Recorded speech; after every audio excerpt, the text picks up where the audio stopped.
this replay of today's masterclass of how to beat the bloat and the fatigue, especially for women with endometriosis, adenomyosis, PCOS, whatever's going on. This is going to help you, I guess, make more sense of what's actually going on and how we can beat these debilitating symptoms for good.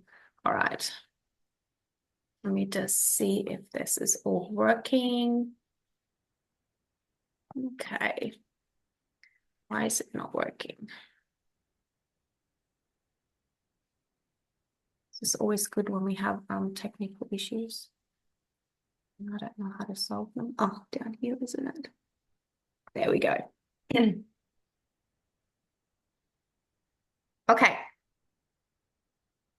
A little disclaimer. So just let's move this window away somewhere else.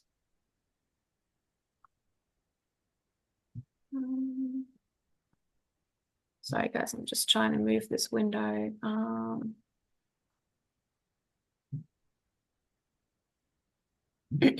How do I do that? Ah, there we go.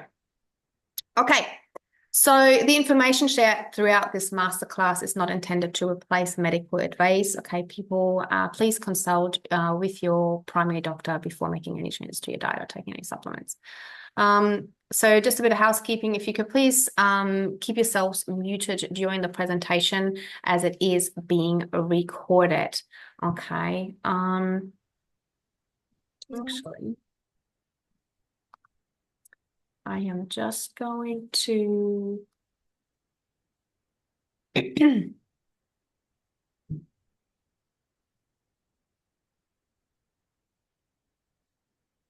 here we go. Going to work much better. Oh, there I am. God, this is funny. Technology.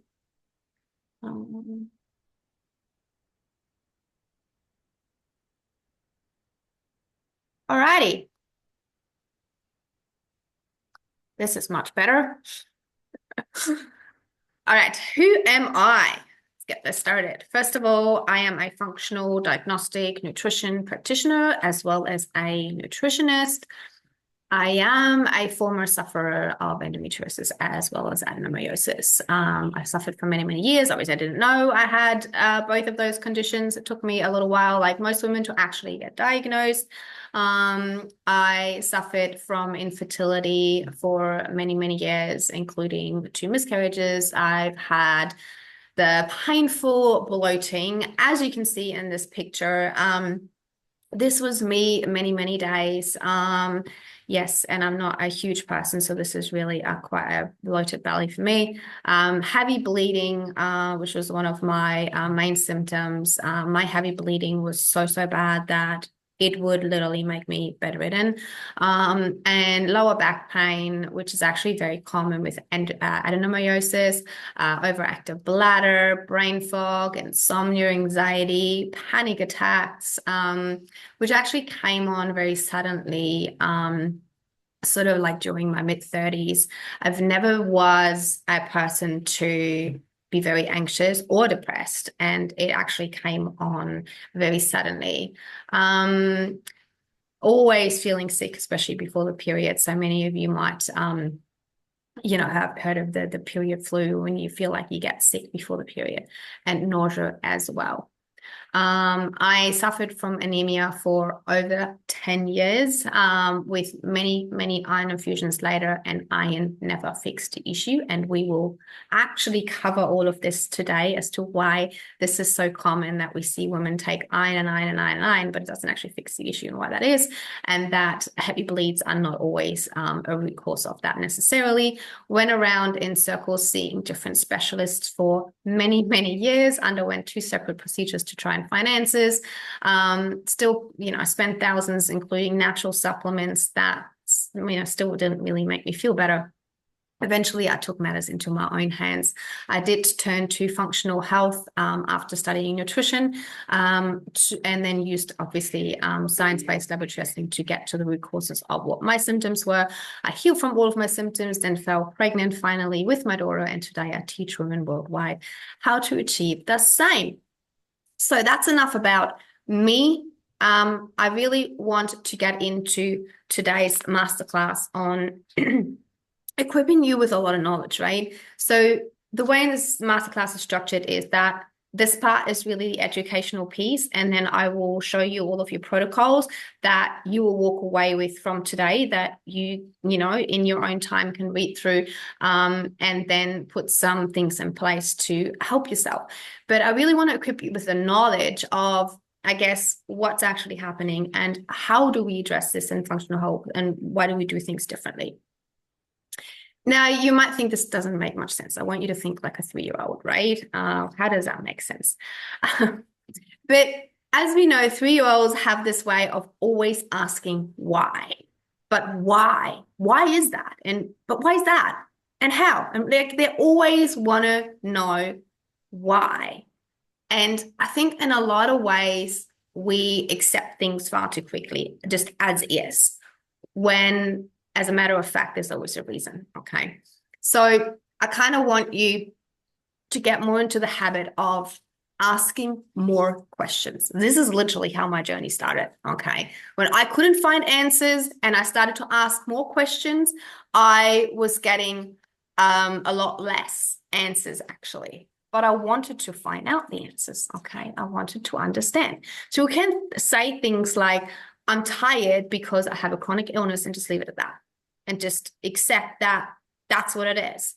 Or we could try and actually dissect all of the symptoms that we have and, you know, say, okay, we've got inflammation, we have gut issues, we have heavy bleeds, we have chronic pain, and then have a look underneath, you know, why are these things happening? So it can just give you like an example of what I mean here.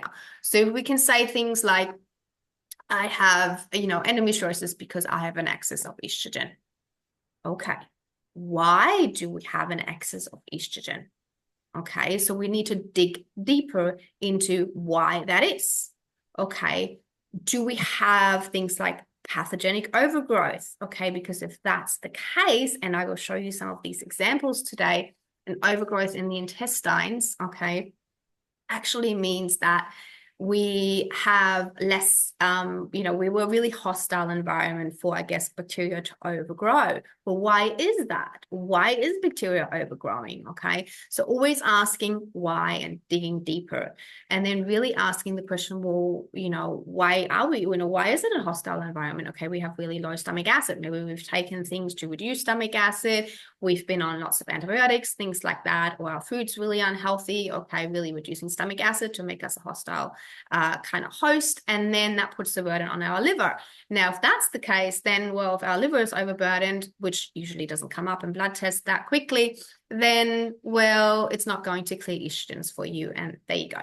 So always asking that, and, you know, why is your liver not, you know, doing its job properly? Okay, is it missing certain nutrients? Does it have other toxicities it's dealing with? So always asking that next question of, why is this happening? And that's how we get to some of these root causes. Now, just to quickly, I always like to kind of cover this because I think there's still a lot of misinformation going around of like what these conditions actually are. So these are the condition of women that I see with endometriosis, adenomyosis, as well as PCOS. Endometriosis is a disease in which tissue similar to the lining of the uterus grows outside of the uterus. And I think I still see some of this misinformation going around that people believe it's the same tissue. And so that's where I think the whole calling it a period disease comes from, because everyone kind of ties it to the uterus, when in fact, well, it's tissue that's similar, it's not the same.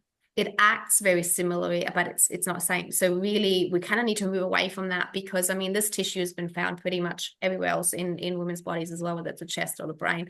So really, it's not just tied to the uterus. It's just where it mainly does grow, because that's where, you know, we produce most of our estrogens. And adenomyosis is a condition in which endometrial tissue exists within and grows into the uterine wall, the muscle layer. Okay, this makes it so difficult to diagnose, okay, because, I mean, literally you would have to take the uterus out, chop it open, and have a look whether it does find itself in that muscle layer. And this is also where a lot of women then find themselves actually been misdiagnosed, that they never actually had it, but the uterus was taken out. So it makes it incredibly difficult to diagnose 100%, because in the way in which they do it currently is really just looking at the size and kind of guessing in which way they go, yeah, symptoms, size of uterus, okay, yes, you have it. PCOS, okay, polycystic ovary syndrome, a common hormonal condition, which is mainly caused by insulin resistance. Again, this is not the kind of testing that generally happens for women. So many women that come to me with PCOS and I ask them, oh, have you had your insulin checked and actually had a proper look into this? And they say, actually, no.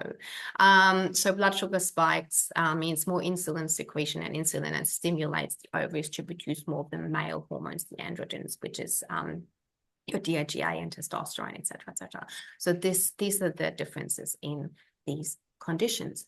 Now, as you will find out today, nothing in the body actually happens in isolation. So what I mean by that is nothing just happens, okay? Everything's always connected, and there's always kind of like a reason, why certain things are happening. So nothing truly just happens. The majority of things really, or conditions, are really an accumulation that, has happened over many, many years, okay? So some of these things have been, developing for like 10, 20 years. We just didn't know it, okay? Maybe the symptoms were subtle enough for us to ignore, and, many of us do that. I mean, me included. I've done that for many, many years, where I thought my symptoms were just, not that bad, until it got worse and worse and worse. So a lot of things are really, truly an accumulation over time. Now, inflammation, I always like to cover this quickly. It is in part the body's defense mechanism. So it's a very natural mechanism in which, I guess, the immune system recognizes and removes harmful and foreign stimuli and begins the healing process. So it's a way in which the body is trying to fight back.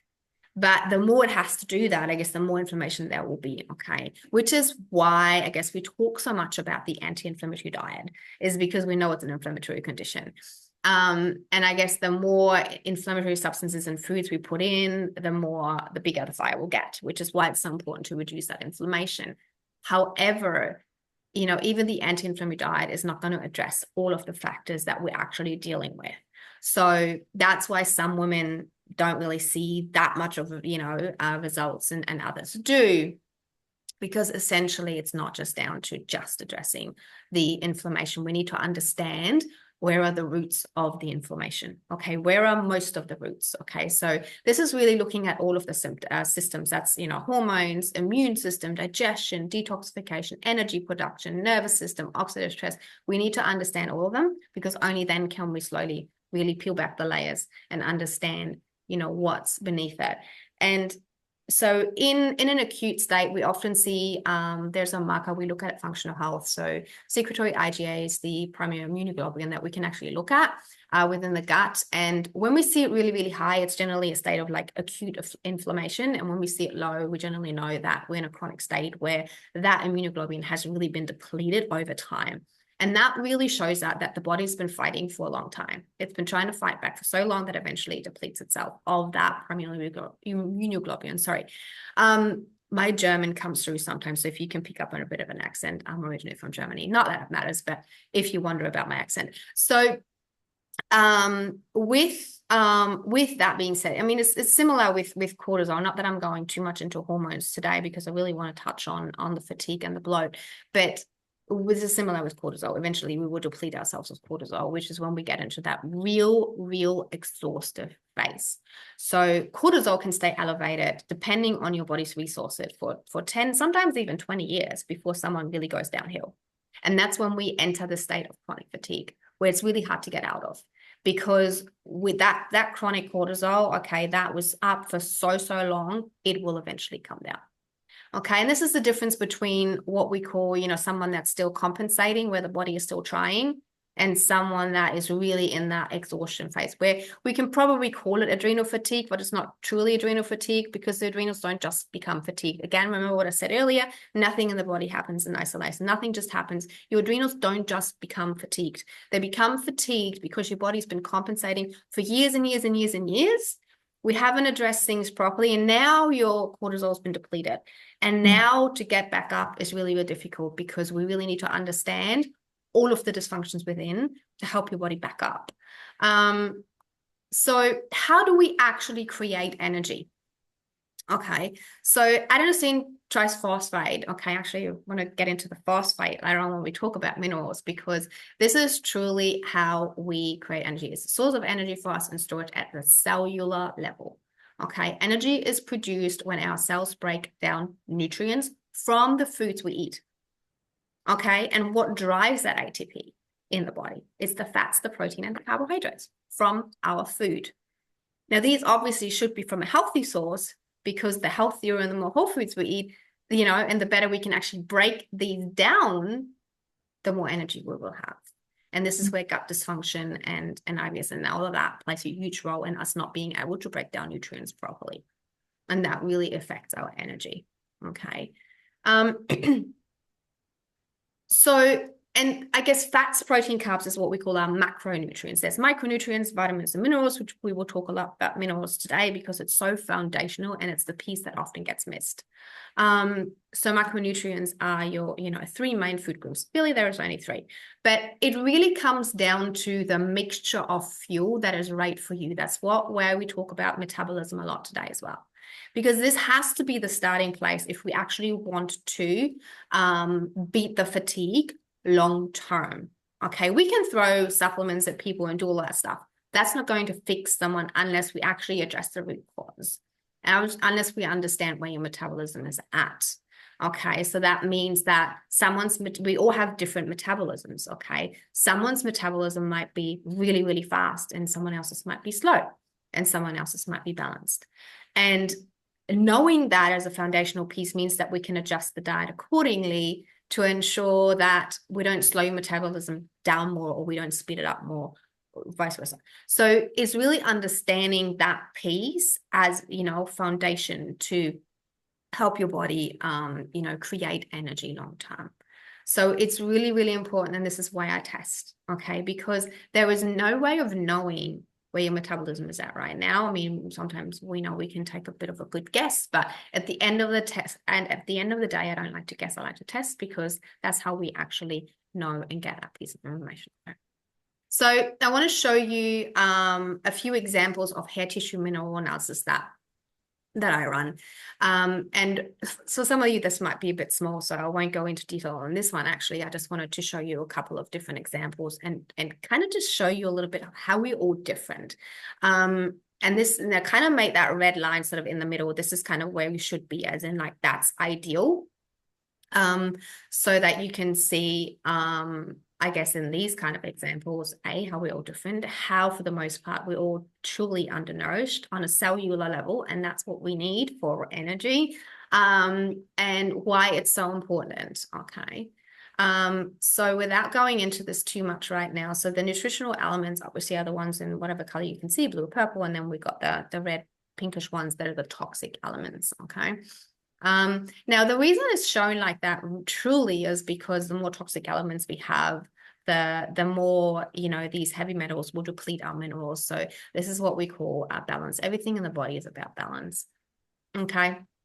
This is another example, again, of how truly, these are all different examples, okay, from different clients. And this just shows how we are all so different, and how, excesses and deficiencies really, truly affect us differently. And then also how we truly need to understand how to interpret these, because in a lot of cases, when clients come to me and say, oh, I already had this test done via X, Y, that, and then, oh, I was just given some minerals. It's really understanding the relationships between minerals rather than just throwing random minerals at people. There's no point of doing this test unless we actually truly understand how to interpret the relationships between these minerals, which is what I will go into today. Now, I've kind of, on some red dots here, because essentially, something like this high arsenic is going to be incredibly detrimental to mineral balance, because high arsenic will deplete the body of minerals when there is not much balance happening, obviously. And then they've got the cadmium on the other side. That's really, causing some major imbalances. And we always see this with, as you could see on the previous slide, maybe I should go back to that. Maybe I don't know how to do that. Maybe I do. We didn't really have, on this first one, we didn't really have that many toxic elements, but overall, it's a really, really low nutrient profile, right? And in a lot of cases, when we have these kind of toxic elements present, we see a lot of highs and lows, okay? What does it mean? The body's trying to compensate. Okay, the body is really trying to deal with it, but doesn't really have the means to do so. So the major four minerals are calcium, magnesium, sodium, and potassium, and I'll go into that in a minute to kind of give you an understanding of the relationships between minerals and what actually needs to happen to correct this and start driving more of the energy production, which is what we want to happen. But why don't we just test blood? Okay, it's not that we don't test blood, but why don't we just test blood and just go with that? As we know, I mean, many of you would have gone to the doctor and would have had your bloods done and would have been told that you're fine, right? Especially when it comes to minerals. I mean, there's hardly ever huge imbalances in the blood. And I kind of want you to understand that it truly is about balance and homeostasis in the body because the body is so innately intelligent. To keep you going, that's the body's kind of like main goal is to just, I guess, keep you going, keep you alive, right? And it's going to try and keep balance within blood, okay, the circulating, what it needs right now to keep you going, if it can, okay? So it's going to compensate a lot before it's ever going to show in your blood. This is why so many women get sent back out after they had their bloods done, because it's a homeostatic control. It's not to say that nothing will ever show on blood, and when it does, it's generally not that great, but it will try and compensate. What I mean by that, it's going to try and utilize the storage before it's going to use the blood. So measuring the mineral content of blood gives a good indication of, I guess, what's currently being transported around the body. However, it cannot accurately measure the minerals stored in tissue. That's what we need to really, really know. Also, that's how we can be more preventative, okay? So often, again, the body's homeostatic controls maintain proper serum levels. Proper serum mineral concentrations at the expense of tissue concentration. That's what I was just trying to explain, okay? Unfortunately, correct serum levels often mask both mineral excesses and deficiencies in tissue mineral concentrations. And this is why I love testing via the hair tissue mineral analysis, okay? So take my client, Ellen, okay? She came to me with really painful and heavy periods, okay? Lots and lots of clots and cramping, especially for the first 2 to 3 days, painful ovulation. Sometimes the ovulation pain was worse than the period pain. She experienced shooting pain from her, vagina into her bum, bothered her monthly. She had been chronically suffering for more than 5 years, okay? Other health complaints, chronic constipation, hemorrhoids, okay, and that flared up around ovulation and period time, on and off, lack of energy. Okay, so Alan really had tried about everything. She had seen a naturopath. Okay, she had taken all of the supplements that the naturopath had recommended her to her. She was exercising. She was actually working with a personal trainer. She's doing the heat packs, the chiropractic adjustments, et cetera, et cetera. She was already on a healthy diet. So when she came to me, she was like, well, I'm already eating healthy. So how am I not, better?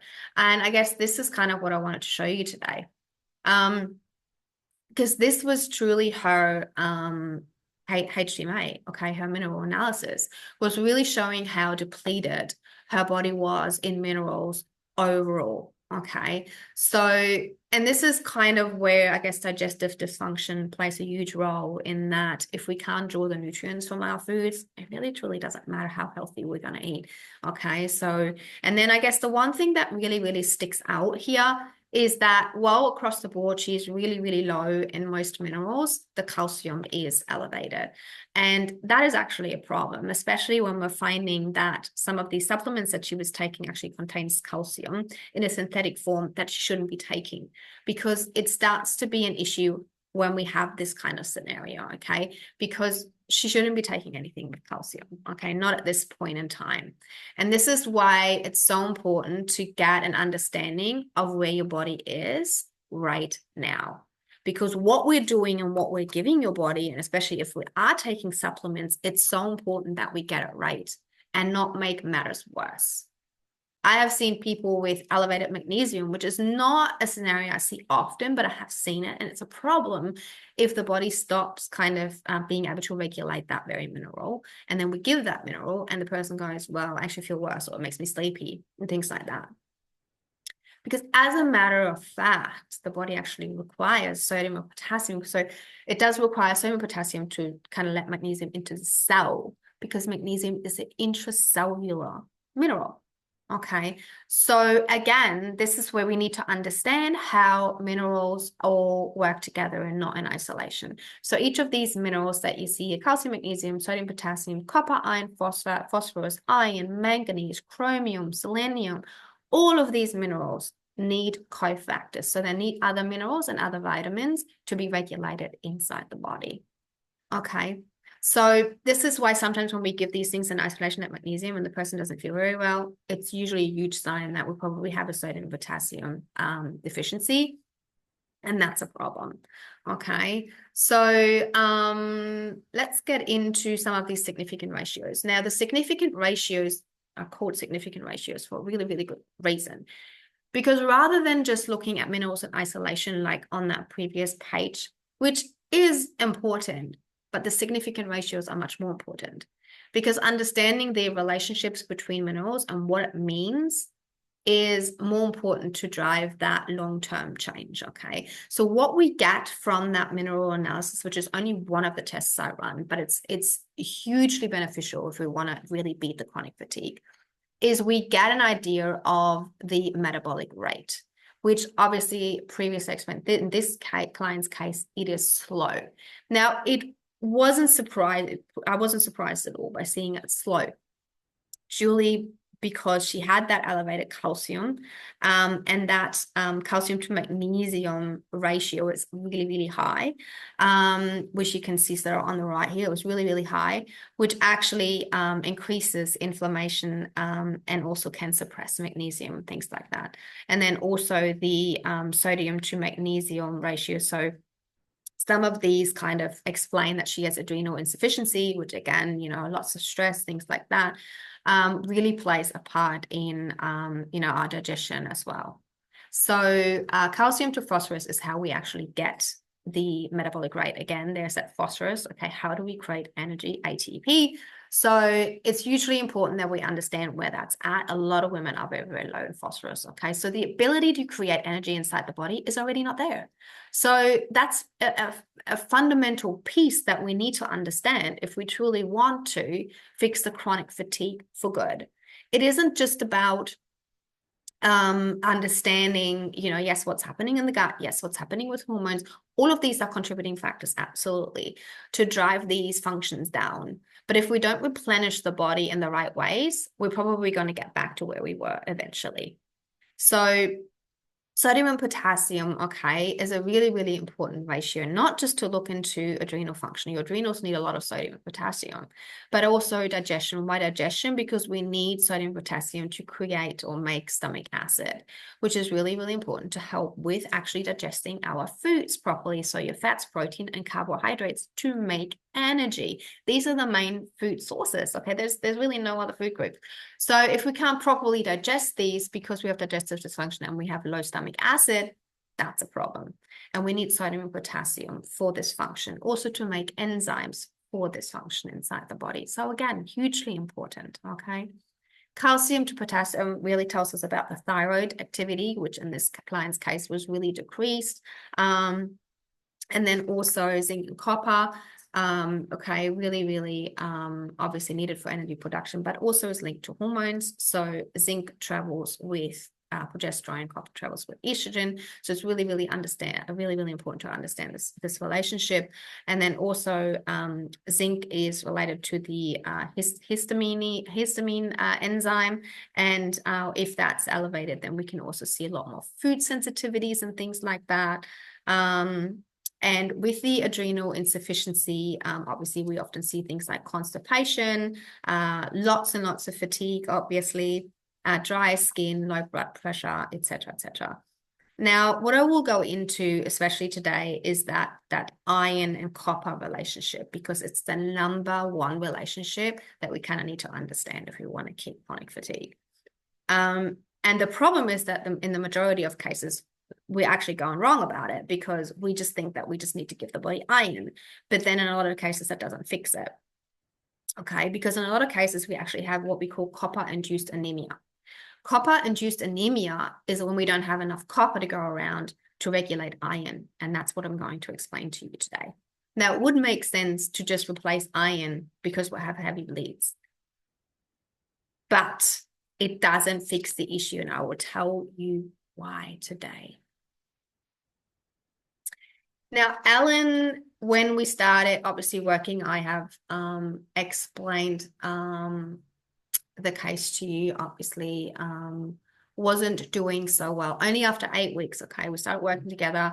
I had actually taken her off the supplements that she was on from her naturopath, and we replaced with what her body truly needed right now based off of testing, okay, which is so, so important. She reported after only 8 weeks that she had more energy, less pain with period and ovulation. We can really, really quickly reduce pain and inflammation when we understand the driving factors behind that. Okay. So since she started the program, her ovulation period pain had halved, and for the first time in close to 5 years, she was finally constipation and hemorrhoid free. Okay. And she also reported that she finally had a sex drive again that pretty much was non-existent for as long as she can remember. So she was really, really excited to see what the next 3 months were going to bring. And then after 5 months, Ella no longer had debilitating ovulation pain or suffered from cyclic constipation and hemorrhoids. Her periods had reduced in heaviness and pain.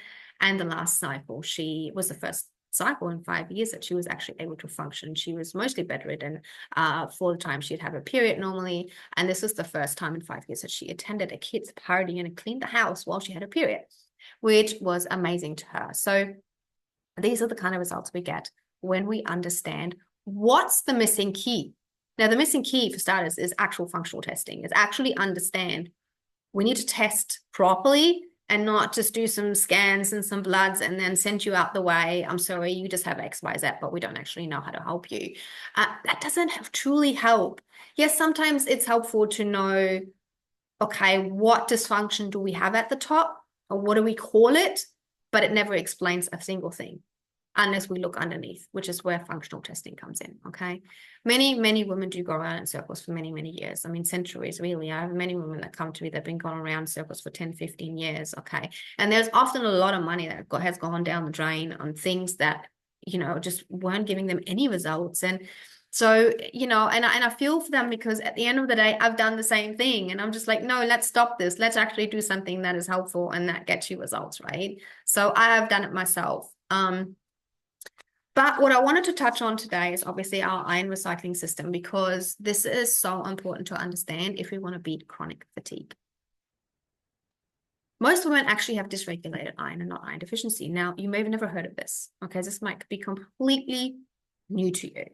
And I understand that in a lot of ways, it's almost controversial because we just get told we bleed heavily, so here's your iron and that will fix it and you'll be good. Like, that's the reason.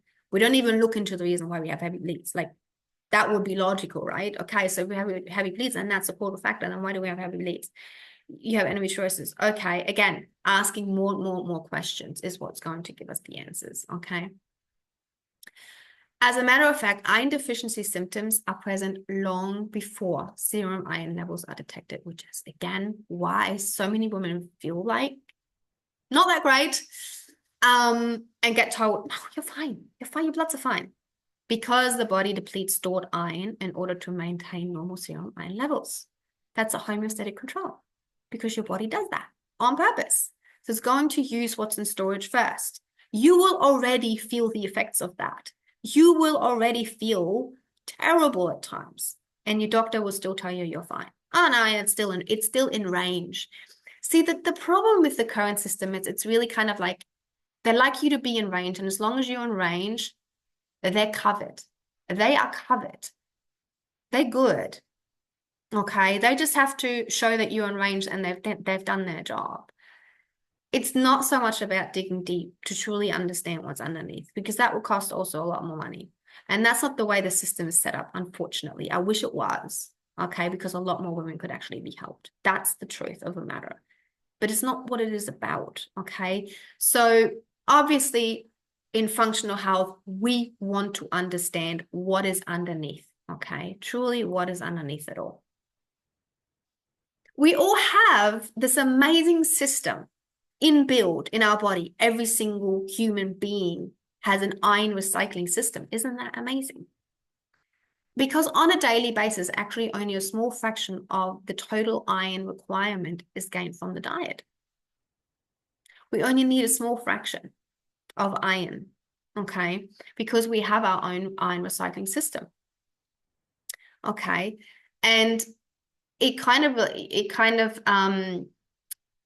reutilizes, I guess, the iron from the active pool of our blood cells, and so we kind of need about 1 to 3 milligrams of iron after absorption. Now, if we have absorption issues, which most women do have, we're going to problem. Okay, we do need to get about 3 milligrams from food a day, because our own iron recycling system actually gives us somewhere around 20 milligrams of iron, at least, if not 24. Okay, that is if our iron recycling system is efficient, which it's not for most women. Okay, so if we don't actually need that much from food and we have our own system that recycles iron for us all the time, then why are we so deficient? Now, one would say, yes, because you bleed heavy, and I'll get into that in a minute. The other is like, well, iron isn't everything. Like, if you pick up any kind of food, like whether it's cereal, all of these packaged foods, they all have iron added. They all have iron, and most foods we eat have iron. Beef, eggs, fish, chicken, green vegetables, molasses, all this is iron. Iron is everywhere. Iron is the most abundant mineral on the planet. Wow, with the most abundant mineral on the planet, how are we so deficient? Because in the most cases, again, we have a dysfunctional system that's not working very well, because we have missing cofactors, and that's what I want to get into today. Okay, again, I know I'm repeating myself, but there's not a single mineral that regulates itself. Neither does iron. Iron doesn't actually regulate iron. So when we just give iron, it can start other issues that it often does. And then not only that, synthetic iron is really, really hard on the gut, super hard on the gut. Okay, so actually long-term causes a lot of gut dysfunction because it's synthetic, it's not the real deal. Okay, so 70% of the iron in our body is actually found in hemoglobin of our red blood cells. Okay, there needs to be lots of magnesium in the red blood cells in order to make energy so that the red blood cells can live a full life. Optimal lifespan of healthy red blood cells is 120 days. When there is either a magnesium or copper deficiency, the red blood cell lifespan can drop to as little as 20 days. That's a loss of 80%. Now, that's not actually anemia. I know that's what we call it, and that's what you will see. That's what you'll see at the top. But it's actually a case of missing cofactors, okay? Because you've got to regulate the iron that you give your body. And if it can't regulate it, yeah, you're going to get a little bit out of it, and then it's going to drop significantly. So what are the cofactors? Okay, magnesium, copper, retinol A from animal fats. There's more cofactors, of course, as usual. But if we want to talk about the main ones that we want to get right, it's about magnesium, copper, and retinol A from animal fats, okay? Without copper, iron delivery into the bloodstream is greatly impaired, okay? So this is a huge, huge problem, okay? So retinol A assists with iron circulation. We want that to be circulated. We want it to be going around to give you energy, right? So we need retinol A. It's a vital cofactor together with copper to make what we call ceruloplasmin, which will then regulate iron as needed throughout the body, actually then lower inflammation and oxidative stress. When we have these cofactors in place, we can lower inflammation. If not, we can actually increase it, because now the body is going to struggle to actually regulate all of this iron that we're giving it, okay? This is often why women see this kind of like onset of energy where the body is trying to do the right thing for that limited amount of time. I used to always feel great for about 30 days when I get an iron infusion, and it would quickly drop, and I would never understand why. Now I do, okay? My body never had the cofactors, okay? I was incredibly copper deficient, but I was giving my body all of its iron, and it wasn't never fixing the issue long term. This is all about how do you fix it long term. Sure, we can throw all the iron at the body, but it's never going to fix the issue long term if it doesn't have the cofactors in place to keep regulating that iron for you. Okay, so sometimes the iron recycling system can become incredibly depleted. Of course, is there a time and place for iron infusions, accidents, things like that? Absolutely. But if we want to understand the bigger picture, we need to understand what helps the body regulate all of this iron that it needs to have going around, okay, to actually increase energy in the body. Because the other problem is that too much of stored iron in the body creates inflammation and oxidative stress. So this is why long term, if we keep giving iron, that starts to become a problem as well. So because it doesn't fix the actual problem. Okay.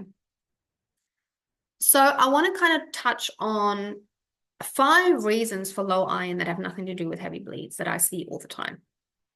And why, when we actually address the whole body, reduce the heavy bleeds, and address these factors, we can also stop the forever cycle of keep taking iron that never fixes it. Okay. So low stomach acid is number 1. I see this all the time. It's a problem because we're not going to be drawing a lot of iron from food if we have low stomach acid. Okay. And obviously, with the number of women with digestive issues, especially endometriosis, women with endometriosis is so high. I hardly meet, anyone with endometriosis or even adenomyosis that doesn't have digestive distress.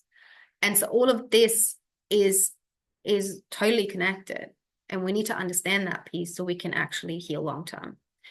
So the most common contributing factors to this, obviously low stomach acid, allowing pathogens to overgrow. Okay, this is again where we need to understand the big picture. If we're a hostile host, if our mechanisms aren't working properly and we have depleted stomach acid, bacteria is going to overgrow. A lot of bacteria is very opportunistic. We're all exposed to bacteria 24/7. I mean, we can't run from it. Yeah, you can try, but at the end of the day, we are all exposed to it equally. It's really about looking at the bigger picture of making ourselves less hostile host for these things to overgrow. Because your stomach acid is the first line of defense. It's actually what kills bacteria and other pathogens. If there's not plenty, which a lot of cases with bloating and, the full heaviness in the gut is always, acid reflux, all of those things, burping are all signs of low stomach acid. Okay. So, and this really, really becomes a problem. And then, we're not getting the nutrients from food, which is what I see across the board. Mineral profiles coming back as low as they are is always a sign for, digestive distress where we're not getting nutrients from food. And then also there's different types of bacteria that are really, really driving down the stomach acid. Even more, one of them is H. pylori. It really digs itself into the stomach lining and drives down stomach acid production like there's no tomorrow. So then we see a lot of other pathogenic overgrowth as a result of that. So it just kind of keeps happening. Again, it's an accumulation of things that just keep happening, okay? And oftentimes we're not even aware of these things happening long before, there's dysfunctions at the top that we can be diagnosed with. Again, this is looking at, what's underneath long before we even, have certain conditions. Low cofactors, I know I talked about this a lot today. Really, again, iron doesn't regulate iron. So we really need to understand all of the cofactors, okay? And look into copper and retinol A, et cetera, from animal fats, really. Heavy metals. Heavy metals deplete the body of minerals. But again, it's not about, people go into these crazy detoxes. I need to do a heavy metal detox because I have all these heavy metals. And at the end of the day, we don't truly need a heavy metal detox. What we need to understand is where our minerals at, because your minerals will automatically balance out your heavy metals. If your body wasn't doing that, we need to understand if your body wasn't doing that, we all wouldn't be doing so well. as it is, because we're all exposed to tons of heavy metals in our food, water, environment. This is why your body has these inbuilt mechanisms to actually help you deal with these things. But the problem is when nutrients are down, like minerals, the body doesn't have the resources to deal with it. So now we're going to start accumulate some of these heavy metals, and that's when it starts to be a problem. That doesn't necessarily mean that we have to go on a heavy metal detox, because again, it doesn't address the root cause. It's all about finding root causes and not just throwing things at the body like crazy detoxes. Because you can detox some of the heavy metals, but the problem is if there's still huge mineral imbalances and you are still exposed to the same heavy metals, the likelihood of you ending up back where you were is pretty high, because your body will just start accumulating these heavy metals again, if there's not enough minerals to go around. So this is where I see people detoxing all the time because they think they have to detox all the time to feel better. And it's like, if you actually address the root cause of the issue, which is minerals, then maybe you could stop detoxing all the time and your body can actually do this function on its own, which is what it's designed to do. So this is really, really important to understand. And when copper is low, pathogens can really overgrow and toxins can build up. Copper is so, so important for this whole process. But doctors would completely and entirely ignore this mineral, because try and have a conversation about copper with the doctor and they don't understand because they're not trained that way. And it's actually really, really interesting. This is actually, we actually have got a mineral pool at home. And it's actually what taught me a lot about minerals, because copper is so, so important to get right in the pool. And I see this a lot when we have copper imbalances, how things quickly grow in the pool. So it's really, really important in the body. It's the same, it's the same thing. Not that we're the same as the pool, but it's water. We are how much water, so much water is our body. So we need to understand how minerals drive a lot of these functions inside the body. Super, super important. Parasites, see them all the time, okay? It's a very common root cause for low iron. Why? Because parasites love iron, okay? There's kind of lots of these silent infections. They feed off of iron. Iron is food for these infections, okay? Which is why actually giving iron in the presence of silent infections can be dangerous, because we just keep feeding infections and we keep going around in circles, okay? This is actually was my personal story. This is why my third iron infusion literally nearly killed me. Not that you need to know this, but yes, these are the dangers of iron infusions when there is an infection. It can absolutely cause havoc on the body, and it made my health spiral out of control like no tomorrow. I just thought I needed all this iron, and of course the hematologist was all for it, because my blood test results were clearly showing that I needed it again and again and again. But no one was looking into what was taking all this iron. Yes, there was the heavy bleeds, but there would have to be other contributing factors, and there always is. Because we are meant to bleed quite heavy. I mean, it's not that our body isn't built to bleed heavy and then build back up, because it's this own iron recycling system that does that really, really, really well when we have the cofactors, okay? But when we don't, we get into real, real big trouble, okay? This is why I always say all of the iron in the world will never, ever fix this problem, especially when we have parasites present. And I haven't come across a case where parasites aren't present. And I think it's because we are dealing with so many environmental toxins that build up. A lot of them are estrogenic. I will go into that a little bit. That kind of make us these hostile environments where things like parasites like to stick around. Because at the end of the day, it's not so much about just killing all the parasites. We're all exposed. We all have them. It's natural. It's just like bacteria. We all have them. It's just the problem, again, starts when we have an overgrowth of parasites and they become very systemic. Things like liver flukes, et cetera, et cetera. Okay, these are all parasites, and they really cause havoc on the body. But we need to understand that actually a lot of times stems from all of these mineral imbalances that keep allowing all of this to overgrow. Okay, and this is why a lot of these parasite cleanses that people go on as well and detoxes don't fix the issue long term, because we need to go back to the foundations of mineral balance. Okay, vegan diets. Now, I guess this is a little bit of a no-brainer. Okay, these diets can obviously be low in iron due to no meat consumption, and they do deplete the body of stomach acid. Okay, so sometimes this is where vegans can be doing really, really well for 10 years, and then eventually they go, actually, I don't feel so good now anymore, because again, everything's an accumulation, and some of the times it takes a long time for the body to truly deplete all of its resources. So this then becomes a problem. And obviously we need the enzymes for digestion and absorption. And the vegan diet, unfortunately, actually depletes a lot of this inside the body.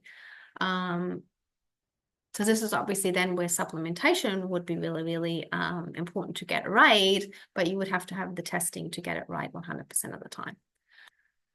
So what is a balanced diet?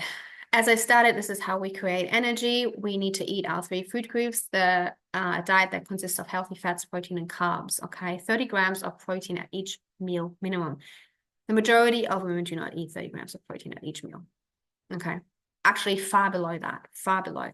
2 eggs give you about 12 grams of protein, okay? And many women think that two eggs at breakfast is all we need for protein. Eggs are actually not a high in protein. But anyway, why is it important? Blood sugar balance. Okay. We want to keep our blood sugar balanced. Because the more balanced our blood sugar is, okay, sorry, the more balanced, that's what it says there, our hormones are, and the more stable our moods, and the more energy we'll have, okay? So we don't want to go on a crazy blood sugar ride like this, because that becomes a problem, not just for our hormones, but our moods and our energy, okay? Because we go on too many spikes and drops, okay? And we will feel that throughout the day. So a balanced diet is eating all of these 3 food groups at each meal. And then the ratio depends on your metabolism, which is what we get from testing. Now you can play around with it and start with 30 grams of protein at each meal, add your healthy fats and a little bit less carbohydrates, and see how you feel. And playing around with it actually, sometimes is good enough for some people, but sometimes having that testing can be really, really helpful. Obviously, macronutrients, we need them all. Okay. So to a degree, sometimes we can see how we go with lower carbs, or, even depending on where we're at, more or less protein, but essentially we do need them all. Okay, because they all play really, really unique roles in the body. So obviously protein, which so many women undereat, is needed to repair tissues, make enzymes, hormones, support liver detoxification phases, and much, much more. So this is hugely important to get right, okay? Some of the sources are obviously meat, but I'd say almost even more important is to get the good and healthy organic sources of meat, because other sources of meat can contain hormones, which again can cause, havoc on the body. Poultry, fish, dairy, eggs, nuts, legumes, etc. Carbohydrates, okay, provide the body with energy and vitamins and minerals, as well as important antioxidants. So sources would be things like, your vegetables and your fruits, which is what I would be sticking to mostly, okay, more of the complex carbs rather than the simple carbs for quick energy, which would be like your potato, rice, pasta. It's not to say not to eat these at all, but we should keep them sort of on the lower. And then fats, obviously to make cholesterol, but also your healthy fats are actually the, essential building block to make hormones. It's actually how we make hormones is from cholesterol, okay, plus B vitamins. So it's hugely important that we get this from our diet, okay? If we have issues with fat absorption, obviously this will play into hormonal balance. So again, this is all connected inside the body, okay? To get this part right for your body is so, so important, okay? And then obviously, we also get the vitamin D, E, and K, which is hugely important from our healthy fats. So some of these sources would be like olive oil, grass-fed butter, ghee, tallow, coconut oil, avocados, dark chocolate, oily fish, eggs, nuts, cheese. So just to give you a few examples here. Okay, now A or B, right? I mean, the majority of food pyramids we see circling around is probably A. Eat more of the simple carbohydrates. And now we're surprised that we have so much insulin resistance going on. We have PCOS on the rise and all this kind of stuff, because the majority of people eat the majority of simple carbs, which is like so detrimental to our health. That is literally what is the first thing that I would be entirely cutting out of my diet or leaving, you know, really on the every now and then kind of, yeah, I might have some bread, but I don't need to eat it every day. So this is the problem. I mean, these are the food groups, food pyramids that are, well, literally, if I go into my daughter's daycare, that's the thing you see. It's like, this is how they feed them. And it's a problem because we don't need to be eating the majority of our food shouldn't be simple carbohydrates. The majority of our food should be protein, healthy protein sources, okay? And then we can plan our meals around that, okay? Your fruits, your vegetables, your berries, you know, your dairy, all of that. I always address your proteins. Think of your meal as in like, okay, what am I going to have with my protein today, rather than what am I going to have with my simple carbohydrates? The majority of people will think, what am I going to have with my simple carbohydrate? Not what am I going to have with my healthy protein?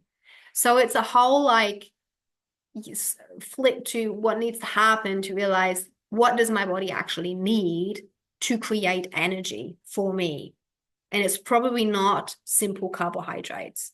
Simple carbohydrates are a source of very quick energy, but it's not for lasting energy. The most lasting energy you'll get out of protein. Okay, you're not going to get that out of simple carbs. But it is important to understand where your metabolism is right now, to understand the ratios of these food groups, okay, in which we need to fuel your body.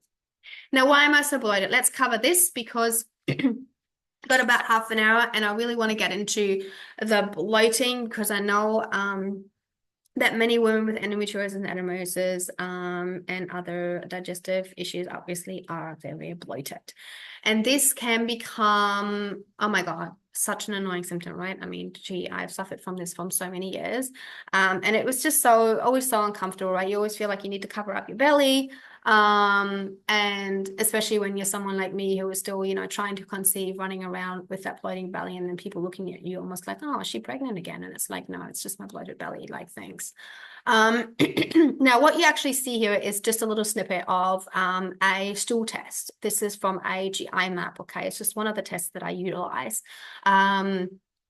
So this is the picture of a normal gut flora. Okay, so this is a look into the microbiome. And what I want you to understand is that when it comes to bloating, in the majority of cases, it comes down to what's happening within the microbiome and what's happening with pathogenic overgrowth that is driving that bloat. And this is why we get so much more bloated when we eat certain foods, because we don't have the microbes to digest it in the first place. And we have certain, I guess, gram-negative bacteria there that is reacting to it, okay? And then you just blow up like a balloon.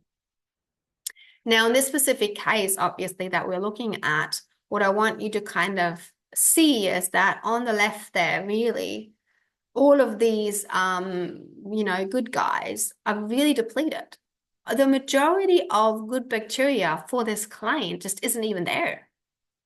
So when she eats food, then, you know, how is her body's going to break it all down because the microbes are already really, really depleted. So this is a problem, a fundamental problem that needs fixing. I mean, you can throw probiotics at this person, but guess what? In the majority of cases, people get it wrong, because it's not about just throwing probiotics at this person. It's understanding, how did we get there? How did we get so depleted in our gut microbiome? Did we take rounds and rounds of antibiotics, or, like, you know, other medication that we're on, painkillers, et cetera, et cetera? Yes, they deplete stomach acid and then allow bad bacteria to overgrow, deplete the good bacteria. So it's understanding someone's history of how we got there so we can fix it long term. Just throwing probiotics at it generally doesn't fix it, okay? And I will explain why too. Now, I touched on this a little bit earlier about low secretory IgA, which is our primary immunoglobulin, which is what you see in these functional markers here. The reason I did this red arrow there is because, sorry, 519 is the result, and the range, or the statistical range, starts at 510. Now, again, I said statistical range because this is a statistical range. It's not an optimal range, okay? So most people will fall into that statistical range, okay? But when it comes to a healthy, optimal, functional body, we want that secretory IgA to be 1,500. So this client's far off that. And as you can see, it's almost in the red. Okay. So this is the problem, because this links back to what I was talking about earlier about the immune system. This is an immune system that's been fighting for a very long time. And now that secretory IgA has become really depleted. Okay, so the body loses kind of its, oh, I can't fight back anymore. Okay, this is the problem. And zonulin is actually at 104, and that range is 107. So we're pretty much nearly out of that. What is that one? That's a marker for leaky gut. Okay, so this is when we have permeable gut. And I will show you a picture of that in a minute, how that looks like. This is generally how everything starts. Okay, we're kind of going backwards right now, but that's generally how everything starts in the gut. We're breaking down, okay? That mucosal barrier is broken down, which is a problem. So this is the case of leaky gut, even though statistically, because we're all as a population are really not doing so well and we're quite sick, statistically, you'll be sent back out the door. But this is not a good picture to have, okay, if we want optimal health. Beta-glucuronidase at 5,383 is hugely elevated. We don't want to see it outside the triple digits. Again, statistically, most people have some kind of bacterial overgrowth and dysbiosis, which is why everyone falls into this range of, you're fine. You just got as much bacteria in your body thriving as everyone else. We don't actually want that because it's a bad, bad thing. As you can see, we can actually test for the bacteria that is thriving inside the body, and we certainly don't want these. We don't want any of this bacteria because this client was extremely bloated, and I'm not surprised because this is a lot of bacteria going around. That, yes, when she eats certain foods, it's going to aggravate the problem, okay? Because, again, this is a microbiome issue. And when we have a microbiome issue, we always have an immune system issue. And when we have an immune system issue, we have an issue of fighting inflammation. Can we fix it? Absolutely. Okay, but we need to understand and dig deeper and ask more questions of why. Act like a 3-year-old. Okay, pretty much. Just go to your doctor and act like a 3-year-old. I don't know how well that would work, but anyway, generally they end up not being able to answer the question. Pretty much. I mean, I've tried that before. Okay. Why do probiotics not work very well? Now, I want you to have a quick look at this picture of, one of my clients' normal gut flora and see how she's got some that are really high and some that are really, really low. Now, I'll give you 2 guesses of which probiotics she was given. She was given the ones that she was starting to be really, really high in, but she wasn't given the strains that she actually needed. Okay, so this is why testing sometimes can be so crucial, because we can give the wrong strains. And as you can see, we actually don't want to overpopulate the good guys, because they can also go into the red on the right side of being too high. Now, why is it that the good guys, that it's a bad thing to overpopulate the good guys? Because it's all about balance for the body. It's all about homeostasis. So overpopulating the good gut microbiome isn't necessarily what's going to create balance in the body, which is what the body wants. Okay. So again, this is about understanding and really tweaking, not just, giving the right probiotics, but in generally, when we see something that is under detectable limit, it actually becomes more about prebiotics, because we actually need to re-inoculate the microbiome. Probiotics are more about sustaining the microbiome and keeping it somewhat in a good range. But once it's kind of really depleted, it becomes more about re-inoculating what's there. And that's sometimes not just about, obviously, the pre and probiotics, but it's about fixing digestion so we can actually absorb, everything from the food to begin with. So again, we need to take a bigger picture approach. For a lot of people, they think, okay, what is our microbiome even there for? It's just about bacteria, right? Actually, our microbiome has a lot of jobs. It does a lot of things for us, okay? It breaks down estrogens for us. Do we think that maybe that's important when we deal with something like estrogen dominance or estrogen excesses? Absolutely. It's hugely important. It digests foods for us, especially the fibers. So this is where I see a lot of women come to me and they're, someone put me on a high fiber diet, but it didn't work out so well. Has anyone looked at your microbiome? Can you even digest all the fibers that you're eating? Fibers are great, but if the microbiome is that depleted, which for a lot of clients of mine, it is the case, a high fiber diet will be the wrong approach. Again, this is really looking at the person that's in front of us. not going with what my belief is or what my diet beliefs are. I mean, everyone, lots of dietitians and nutritionists have all these diet beliefs. Everyone needs to be on this diet or everyone needs to be on that diet. No, no, no, no, no. What is the diet that is right for you, for your microbiome, for your metabolism? That's how you heal body long term. This is how we fix symptoms actually quite quickly, is understanding where's your body at.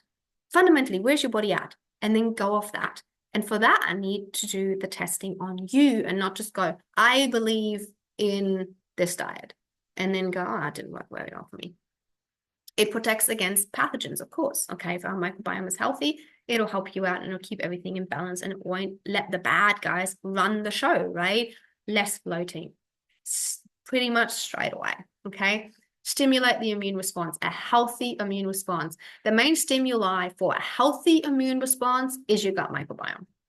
The strength of your gut microbiome pretty much predicts the strength of your immune system, okay? Vitamin production, especially B vitamins. And what did I say earlier about what we need to make healthy hormones? The cholesterol and B vitamins. Now, why does it matter that we look into the gut microbiome? Again, these are all clues that help us. It's all about looking for healing opportunities inside the body. Okay, super, super important. I mean, again, I see so much gut dysfunction amongst women with endometriosis, and obviously we can, absolutely fix that. And as we already know from research as well, that women with endometriosis actually have higher numbers of like what we call lipopolysaccharides, okay? These are gram-negative bacteria. And they are actually inflammatory mediators. So that's a problem. Again, we need to tackle these, absolutely. So why don't I run additional SIBO testing? I shall probably drink some water. SIBO testing, small intestinal bacterial overgrowth, is what over 90% of women with endometriosis are dealing with. So you would think it makes sense to just run a test and be like, okay, let's test you. It's a breath test. But here's the thing. It'll only tell me what we kind of already know. Yeah, there's going to be bacteria and there's probably going to be lots of it. So there's a certain bacteria that can kind of give us huge clues on whether someone has SIBO or not when we actually run a stool test. Because if you look at this picture of the large and small intestine, the stool testing actually mainly just looks at, the large intestine, not the small intestine. But where is it coming from? Well, it's coming from up here. It's going down gut and then small intestine, large intestine. So you think, it's going downwards. Well, whatever is coming out, it's gone through it. So we can get a really good idea of, what's happening in the microbiome and with bacteria. And it's about the environment. Overall, it's about the environment allowing all of this overgrowth. So sometimes all of the testing in the world isn't necessarily going to fix that, okay? Because not when it comes to, this kind of SIBO testing, because what often happens is that we just throw antimicrobials at it and then hope for the best. That's just going to kill all of that bacteria. And oftentimes women will find themselves back to where they were 3 to 6 months later because we didn't address the environment, which again comes down to, mineral balance, stomach acid production. It's at how did we get here in the first place? Okay. Asking the bigger questions is really, really important. Because, and I want to go into this a little bit deeper about SIBO, small intestinal bacterial overgrowth, which we are finding most women with endometriosis and are struggling with, and also IBS. I know that a lot of times we say that IBS is a result of endometriosis, but sometimes really we need to ask the bigger question that sometimes we don't get the answers to, but it's like, what came first, the chicken or the egg? At the end of the day, in the majority of cases, when we actually take history, the gut issues were there long before we ever got an endometriosis diagnosis, okay? So it's not always the case, okay? But I just want to reiterate that is for a lot of the cases, it is absolutely the case. So common causes, obviously, stomach bug, food poisoning, no brainer.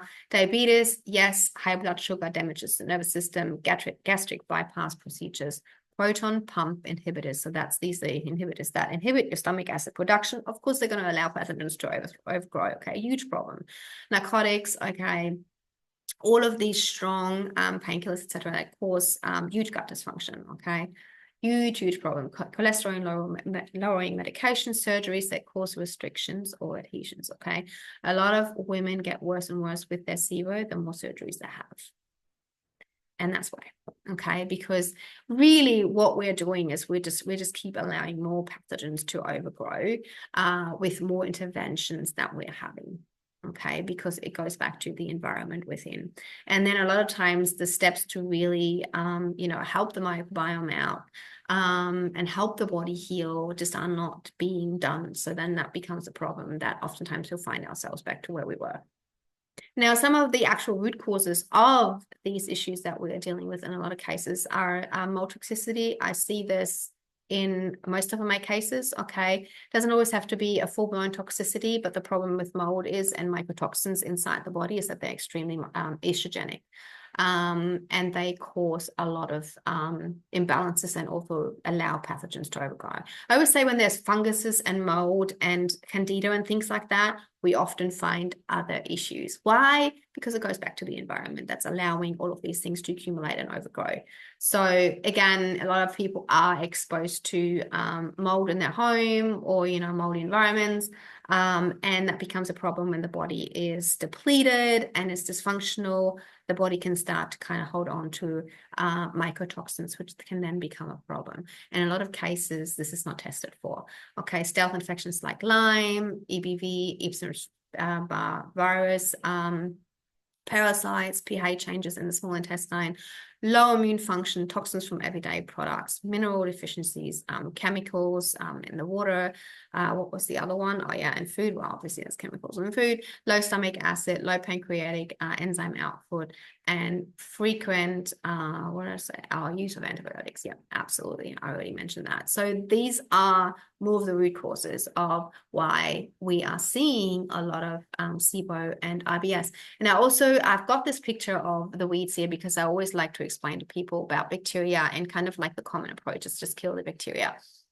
It's kind of what we do with our weeds, right? We just kill it. We can spray the weeds with weed killer, and then what happens? The bacteria will be back, because what do? We didn't address the environment in which the weeds are growing, and they'll keep growing. Bacteria will keep growing. Okay, we can't run from it. We need to address the environment to make ourselves a less hostile host for these kind of issues, okay? And as promised, I wanted to give you a picture of leaky gut. Now, I know I'm covering it a little bit there, but what you can see here is really a case of, on the right side there, gut permeability. This is when the tight junctions are broken down, okay? So this is when they become chronically opened and inflamed. And from there, once you're, once you have a leaky gut, anything can pretty much happen. Anything can happen. Nutrient malabsorption, autoimmunity, food intolerances, more and more inflammation.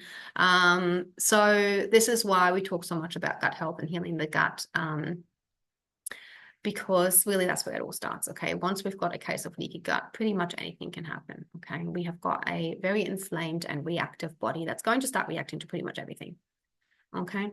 So what actually breaks down that mucosal barrier? How do we get there? Processed foods, number one. Eating a lot of processed foods is going to start breaking down the mucosal barrier again and again and again. The more inflamed we will be, and the more we're going to start going around in circles. So processed foods, the first thing that needs to go. They're just full of chemicals, additives. Again, that's number two, eating a lot of food additives that are going to break down your mucosal barrier, okay? Alcohol, no-brainer, it starts to break down your mucosal barrier.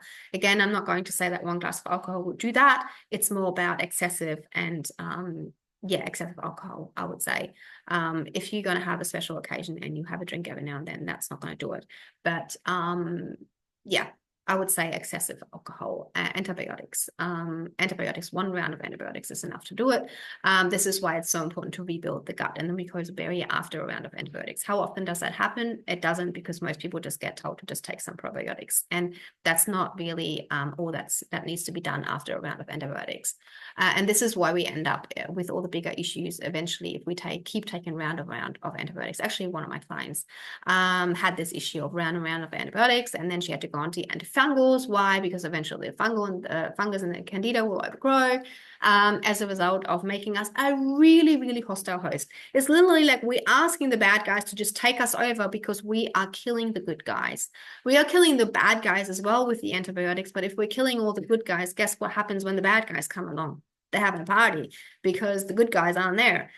And again, this goes back to me saying we need to look at the bigger picture because we're still going to be exposed to the bad guys as it is all the time. So we need to make our body stronger. And antibiotics, unfortunately, while they're life-saving in some instances are very much required, they also get thrown around like a candy a lot of times, which becomes a problem because that's how we create antibiotic resistance, et cetera, and lots and lots of gut issues. Lack of sleep obviously really starts to break down the mucosal barrier because this has all to do with cortisol, obviously, as well. You know, the higher the cortisol, the less stomach acid we will have, and we will really start to break down that mucosal barrier. Okay, stress, over exercising, yes, all of those things can start to break down the mucosal barrier. Artificial sweeteners, exposure to pathogens, medication, drug use, parasitic infections, mold, and heavy metals. Okay, all of those things start to break down the mucosal barrier. Can we test for leaky gut? Absolutely, we can. We don't always have to, but we can absolutely test for it. And as you can see here, we can actually test for malabsorption and leaky gut. In this case, we have both. And then as a laboratory here suggests is to dig into some of the root causes of this picture of having leaky gut. And for this particular client, it was actually low stomach acid, intestinal dysbiosis. What's this other one? No, it wasn't pancreatic enzyme insufficiency, but it was parasitic infection and secretory IgA deficiency. So again, that goes back to that primary immunoglobulin that was really, really depleted as a result of a really, really low microbiome because we had low stomach acid, which created intestinal dysbiosis and also allowed parasites to overgrow. That's how we keep digging and ask the question and get to the root causes. Can we fix it? Yes. Can we that way fix the bloating? Absolutely. Can we also increase energy that way? Absolutely, because all of these things are drawing on our nutrients, okay, on our balance inside the body and make us really, really tired. So where do you even start, right? I mean, I've covered a lot today. And I know some of this can sound really, really overwhelming. But where do we even start? Now, a balanced diet is number one. Again, this goes back to how do we even create energy? It's by eating those 3 food groups, being able to draw the nutrients from it, and making sure that we can get the minerals, replenish minerals, and also absolutely get testing done, actually know where you're at. So we're not throwing unnecessary things at your body that might make matters worse, unbalance some other minerals that your body needs to create energy. Super, super important, okay? There's many, many things that antagonize copper. There's even many, many things that antagonize iron inside the body. So it's really, really important to look at this and also see whether there are heavy metals and antagonize minerals that make you more tired. Heal the gut.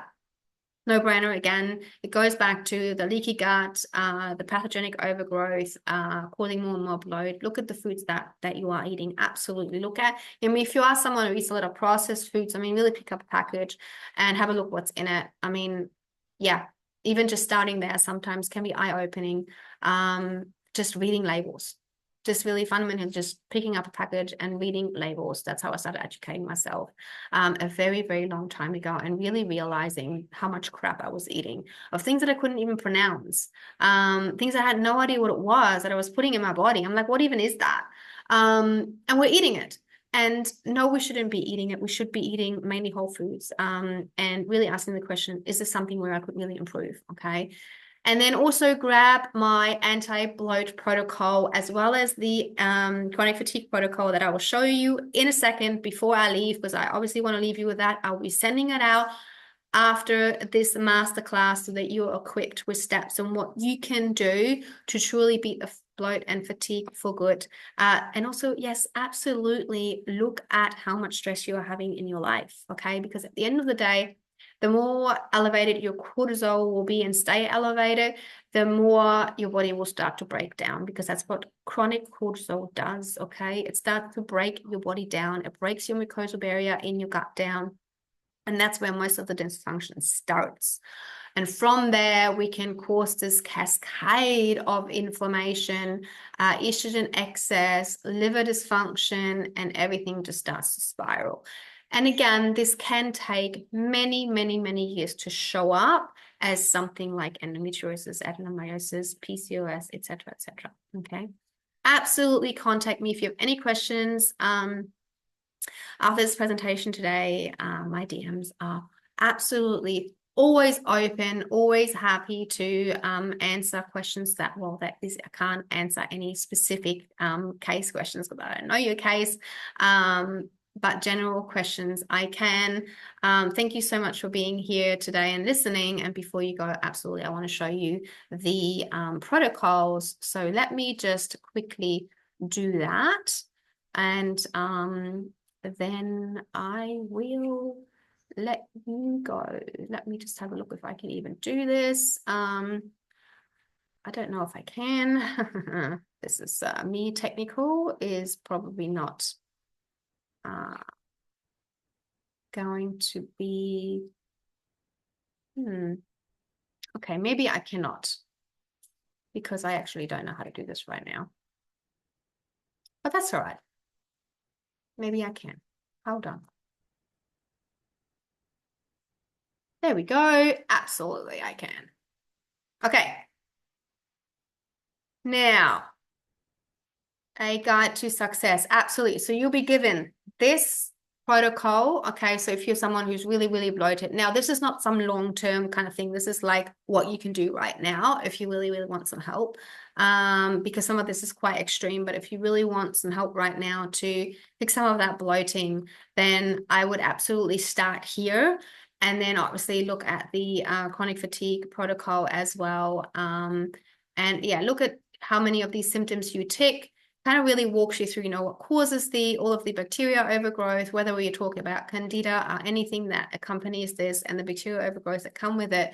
Absolutely. Some of the tests, okay, because some of this can be incredibly difficult to diagnose. So some of the tests that come with it, and then how do we treat it? Where do you even start? What to watch out for? How do we reduce then the symptoms of the die-off? Because once of these, some of these bacteria and candida dies off, it can kind of make us feel almost sicker. So again, I would definitely suggest to always work with someone. Obviously, I'm always here to help because some of this can be difficult to address, depending on how bad the overgrowth is as well. So then it walks you through the phases of the detoxification, basically of addressing this bacteria. Via a food approach, okay? So it walks you through all of that, the foods that you can enjoy and the foods that you should really not be eating so much. It also gives you all of the meal ideas, okay? So you can really dig deep and get you started to feel better, weed out the candida, okay? Really what to watch out for, what to drink first thing in the morning, okay? Again, make yourselves a less hostile host. And tells you what week, what to concentrate on, what to eat, what not to eat, and then what to introduce in small amounts, etc. Absolutely walks you through also obviously what to avoid, and again, more recipes, lunch recipes, dinner recipes. It's all there, guys, all for you. And then you can also throw in some pre and probiotics, obviously, food-based, that are really, really important, okay? I would always kind of do the food approach first, and then you can also throw in some natural supplements, okay, that I have given you some suggestions here for the different phases. Now, this is the anti-bloat protocol. Now, let me show you the chronic fatigue. We've got the lab reference sheet, and then we also have the chronic fatigue protocol for you as well. Okay, so the chronic fatigue protocol, again, is information packed on what you can do right now to help yourself. So it walks you through a simple daily routine, okay, in the morning, at nighttime, diet support, supplement support, herbal support, essential oil support, lifestyle support, self-care support, okay. I won't go through all of this right now because you will be getting this protocol as soon as I get off Zoom. and you will also be getting a lab reference sheet. Okay, let me quickly show you this so you know what you'll be getting. It is a lab reference sheet that will show you kind of where to start, okay? Because a lot of these tests aren't fully run necessarily by doctors. So this is just something you can discuss with your doctor, whether he's willing to test for. A lot of doctors won't test some of these other tests, like, the mole test, etc. And I don't necessarily recommend to start there anyway. Okay. And you're more than welcome to contact me, because obviously this is my gem. This is what I do. This is how I dig deep, because at the end of the day, most doctors won't actually test for it, but it actually gives you, even just something like this, like the complete thyroid panel. Really, really important, because most doctors literally will just look at TSH and send you back out the door. So this is just kind of like some of the complete panels that you can ask your doctor to run for you to get more information to start digging a little bit deeper, and then also what that means for you. All right, guys. Well, that is it for today. I'm going to leave you with all of this. Again, I'll be sending all of this out to you as soon as I get off Zoom, so that you can start today. If you have any questions, again, don't hesitate to message me. I hope that you enjoyed today's masterclass and that all of this was informative to you. And I will hopefully speak to you soon. All right.